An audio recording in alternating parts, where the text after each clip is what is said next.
Hello guys, today we are going through individual versus market supply curves from one farm and industry supply schedules. The plan or table of possible quantities that will be offered for sale at different prices by individual farms for commodity is called supply schedule. We have a table, prices per unit on one column, and quantity offered for sales per month on the other column. We have 20 shillings going for 20 quantity, 25 shillings going for 20 sales per month or quantity offered, 30 shillings going for 30 sales per month or quantity offered, 35 shillings going for 40 sales per month. Then we go to the 40 shillings for 50 quantity offered, 45 shillings for 60 quantity offered, 50 shillings for 70 shillings quantity offered. The farm supply schedule. Theoretically, the supply schedules of all farms within the industry can be combined to form the market or industry supply schedule, representing the total supply for that commodity at various prices. Prices per unit. We have another table, and we have on one column prices per unit, on the other column we have quantity offered for sales per month. It goes as follows: 20 shillings for 80 quantity offered, 25 shillings for 120 quantity offered, 30 shillings for 160 quantity offered, 35 shillings for 200 quantity offered, 40 shillings for 240 quantity offered, 45 shillings for 285 quantity offered, 50 shillings for 320 quantity offered. That is the table for industry supply schedule. The prices are called the supply prices. Roman 2, we move to individual farm and market supply curves. The quantity and prices in the supply schedule can be plotted on a graph. Such a graph is called the farm supply curve. A farm supply curve is a graph plotted relating the price and quantities of a commodity, and a farm is prepared to supply at those prices. The typically supply curve slopes upward from left to right. This illustrates the third law of supply and demand, which states the higher the price, the greater the quantity that will be supplied. More is supplied by the farm which could not make a profit at the lower prices. Then you have a curve. There we have on the y-axis we have price per unit, on the x-axis we have number of units supplied. Then we plot the points which I've just said on the table above, which is prices per unit, quantity over the table that I've said that 20 shillings 80 quantity, which is plotted there, and the slope and the curve slopes from upward from left to right. Yeah, we move on to the next. The market supply curve.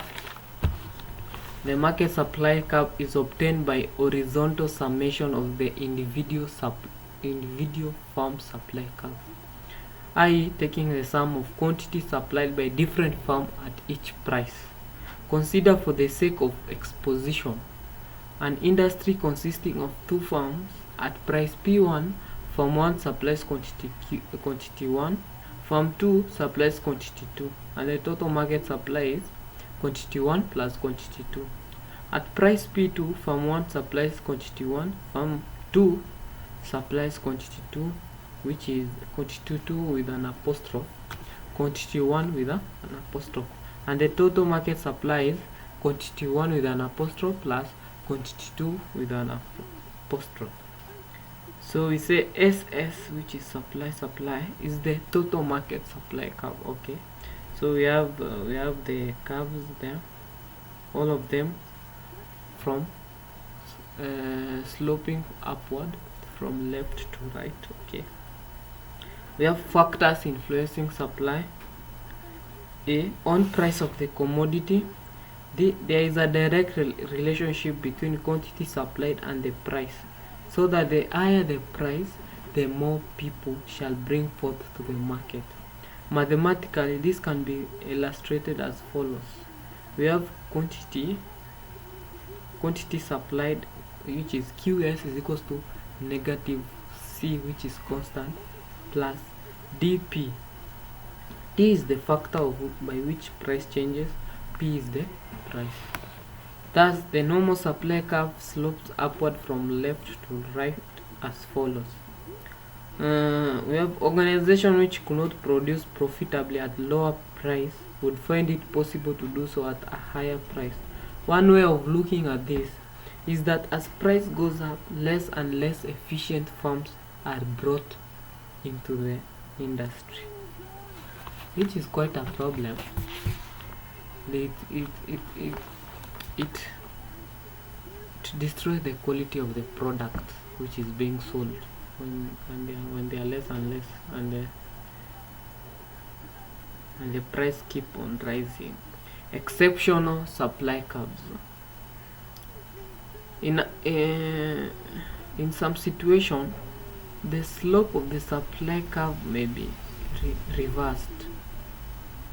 Some of those cases we'll list them down. Okay, we have Roman 1, regressive supply. In this case, the higher the price within a certain range, the smaller the amount offered to the market. May occur with target workers. Fixed supply, where the commodity is rare, e.g. the Mona Lisa, the supply remains the same regardless of price. Like Mona Lisa, it is the only one. I think there is no other Mona Lisa. That's where it is Mona Lisa.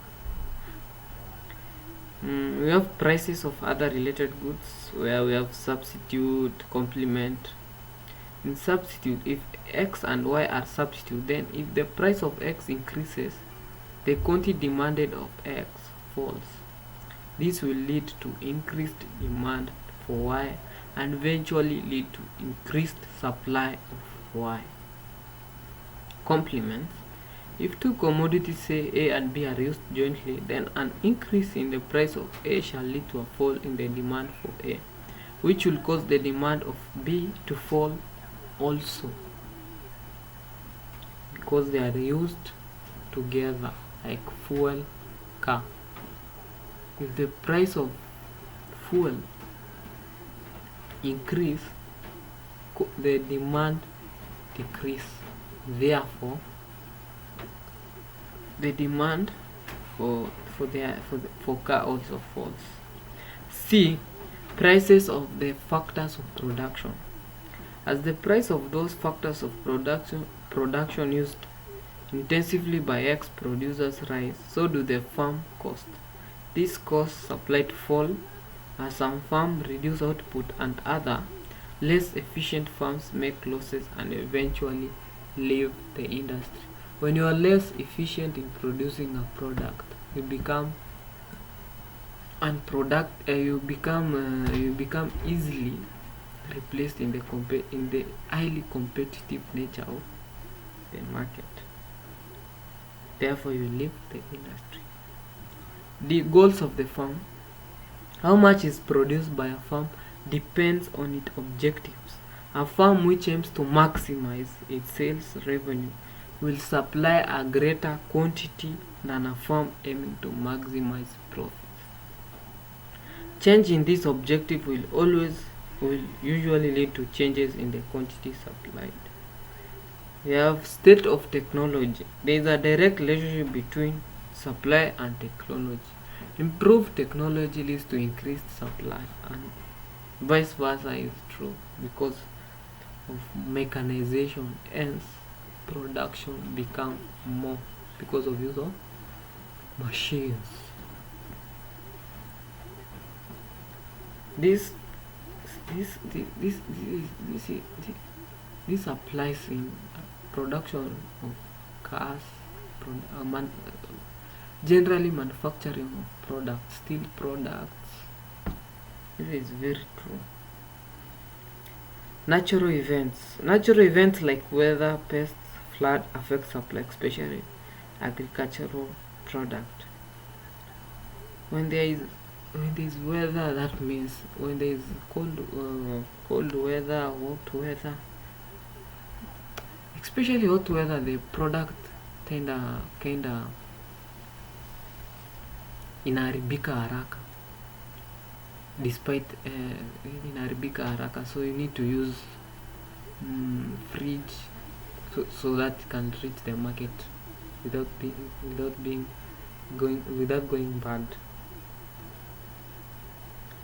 When there's flood, generally it washes away the produce, hence losses.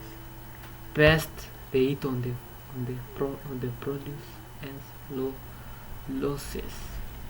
That means natural events, it affects supply. Yeah. Time. In the long run, the supply of most products will increase with capital accumulation, technical progress, and population growth.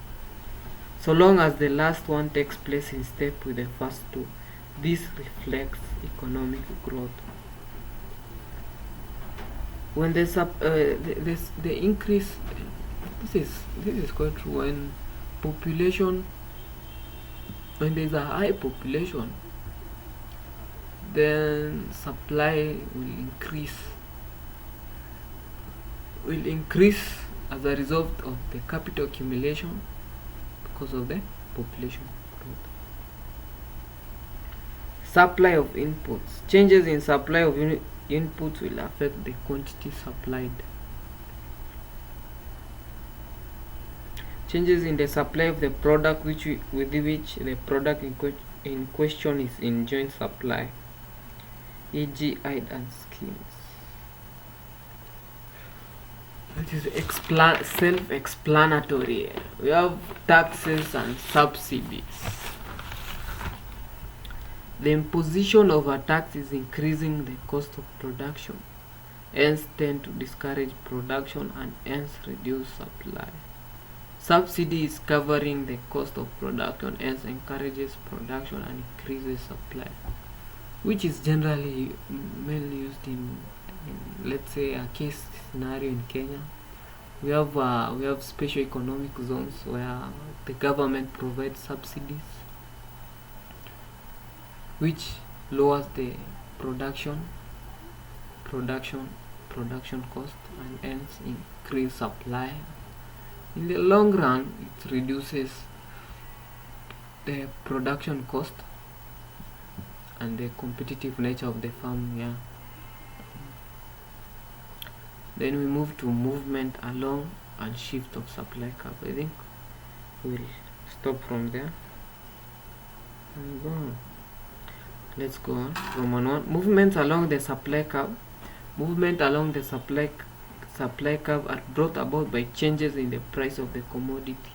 When price increases from price 1 to price 2, quantity supplied increases from quantity 1 to quantity 2, and movement along the supply curve is from A to B. Conversely, when price fall from P2 to P1, which is price 2 to price 1, quantity supplied falls from quantity 2 to quantity 1, and the movement along the supply curve is from B to A. We go to shift in the supply curve. Shifts in the supply curve are brought about by changes in factors other than the price of the commodity. A shift in supply is indicated by an entire movement, shift of the supply to the right or downward or to the left, upward of the original curve.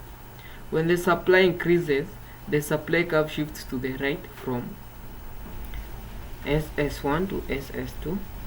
At price P1, the supply increases from Q1, quantity 1 to quantity 1 with an apostrophe, and at price P2, supply increases from quantity 2 to quantity 2 with an apostrophe.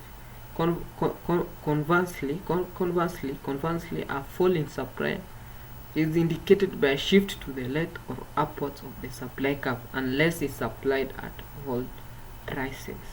Yeah. Then the next is elasticity of supply, which refers to the responsiveness of quantity supply to changes in factors affecting price. Then we move to price elasticity of supply, which will continue from the next. Kindly subscribe, like and comment. Adios.